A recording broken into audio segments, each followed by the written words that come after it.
Right, so welcome back to part 2. So let's just go back to where I caught the smaller one of the two. You know, I was obviously buzzing with that and really happy with it. And as soon as I left that lake, all I could think about was, imagine what that big one looks like. If this smaller one looks like this, the bigger one is just going to be epic. And I was dying to basically get it into my net. But things got in the way, as they do. I've got 2 kids, a partner to keep happy, and bills to pay. So work was in the way, and took the kids out a few times and stuff. Build up the brownie points with the missus, as you do.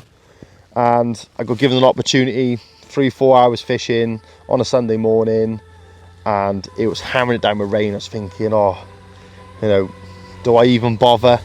Because, you know, in the valleys, like down in the valley, should I say, where I live, a bit of rain, it's not a problem, but up here it's a different ball game altogether. So I took a jacket with me, took a little brolly, and I thought, oh, let's just do it, let's just go for it. I don't get much opportunity to go now and then, so let's just do it. So I've jumped in the van. On the way up, it was peeing down, you know, it was bad weather, and the mist across the top of the mountain, you couldn't even see the top of the mountain at all. It was just like cut off by this big sort of rain cloud. And as I've walked anyway to the lake, it started to brighten up a little bit, and as I got to the lake, it was like a completely different day. Bright blue skies, and the wind was trickling into the far end. But the one thing that shocked me the most, I didn't expect to see it, was there was these cows, bulls and calves just everywhere, all over the lake, and I was just a bit shocked by it. Sort of paid in my favour in one aspect, because it sort of cut the lake into half straight away. I knew the fish would be at the other end of the lake.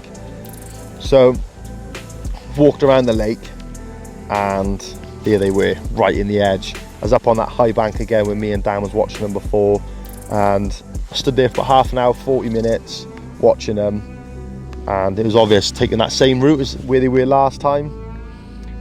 So I've got a couple of rods ready, as you do, obviously shaking, all excited, and I've loaded the rigs right in the edge as the carp have pushed out.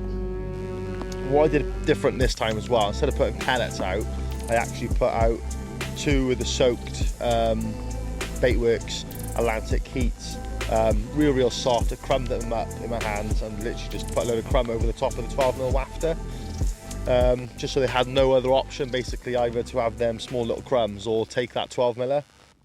So after that, you know, getting the rods ready and all that, all I could do now is sit and wait, thinking, have I left it too long, and as that smaller one, is he not sulking anymore, and am I going to catch that one again?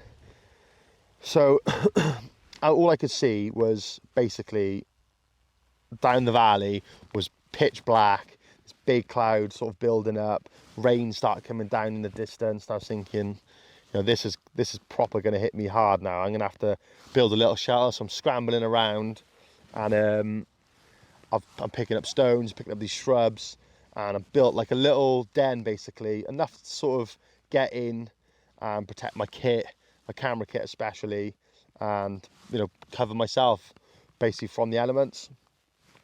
And next, you know, this storm that rolled in, oh, it was bad. It was bad. Go fishing in Wales, they said. Quick trip up the mountain. And I knew it was going to forecast a little bit of rain, but a little bit of rain down in the valley is not so bad, but a bit of rain up here in the elements, it is mental. I don't know if you're going to be able to hear this thunder or not. Give it a minute or two.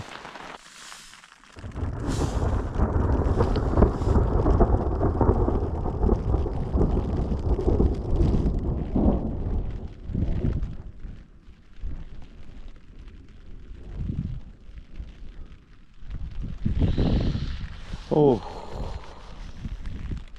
So as you've seen, that storm hit me well, and the thunder that come with it, it was crazy, you know. Blue skies 45 minutes earlier, big black dark clouds coming over, big storm, and then next thing you know, looking again down the valley, bright blue skies coming back over. So after seeing that sky in the distance, it sort of spurred me on to keep going, and leave the rods as they are. And with that break in the weather, I've run up the bank again. The sun's come back out. The fish have come back out from the depths into this little bay again, into like this little shallow corner. And they were there for around another hour or so, and they started drifting closer and closer to the rods. And I thought, you know, I'm getting too excited here watching them, so I'm going to go sit down by the brolly for a little bit. By the time I got down to that brolly, snuck down to the brolly, got into it, by the time I've got there, it's just ripped off. And my heart, I sort of froze for a second, not realising what was going on. And yeah, it kicked off.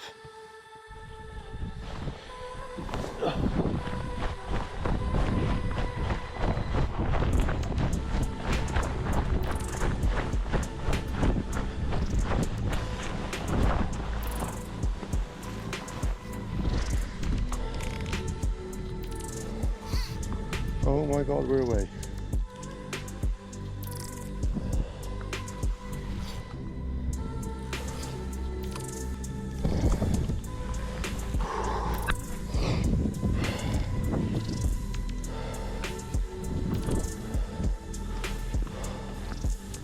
Oh my God.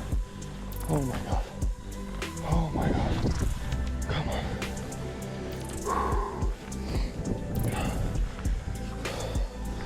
Oh, it's the bigger one. It is the bigger one. Yes. Come on. Yes, oh, let's do it. Come on, come on, come on, come on. Take your time, take your time. Oh my God. Yes. Yes. Oh my God, it's the bigger one. Yes. Oh my God. It is. That is it. Yes. Yes. Oh my God, I'm shaking. Oh my God, let's jump out of it. Let's bite this line. It is the bigger one. Oh my God, I've done it. Yes. Yes, yes. Look at that.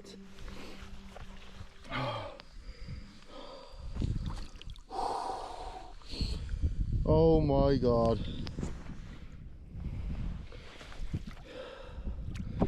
There it is.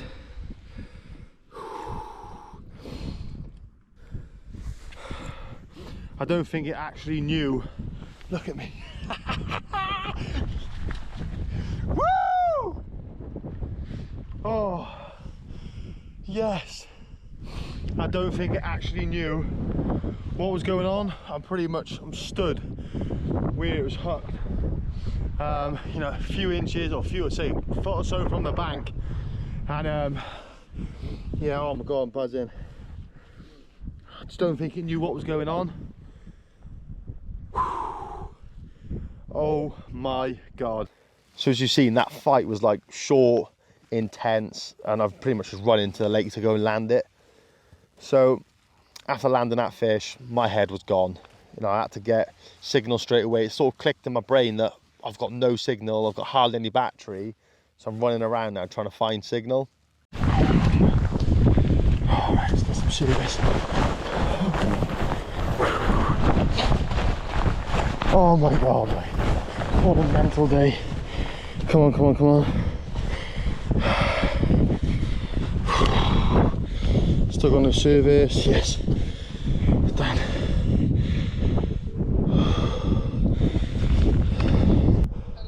Do you want to come and take photos of the big gun? As if it's in the fucking net, mate. It's in the net, Dan. Honestly.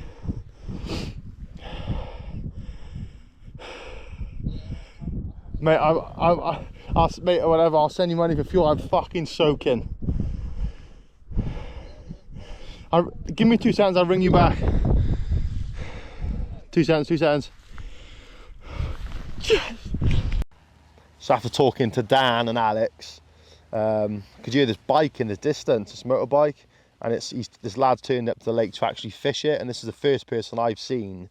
This is the 5th time being there, so this is the first time I've been there and somebody else has turned up with a set of rods, because you know, to me, not many people knew about it.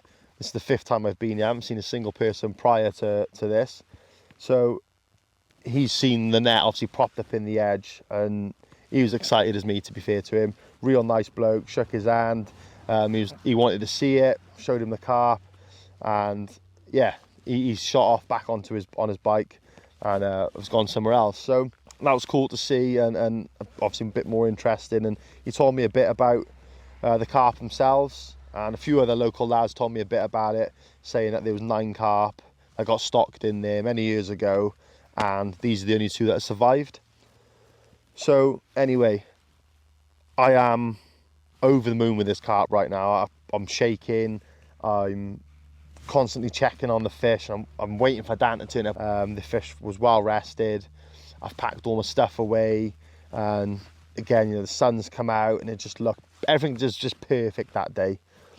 And I've walked across the bank and I found my my alarm head cover, which I lost the week before.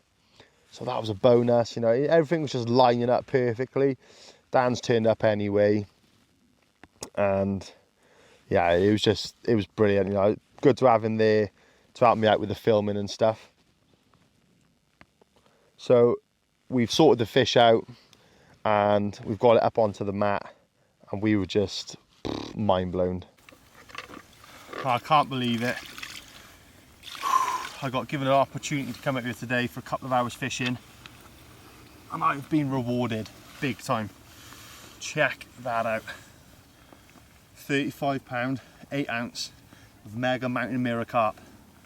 I am absolutely buzzing. I can't believe it.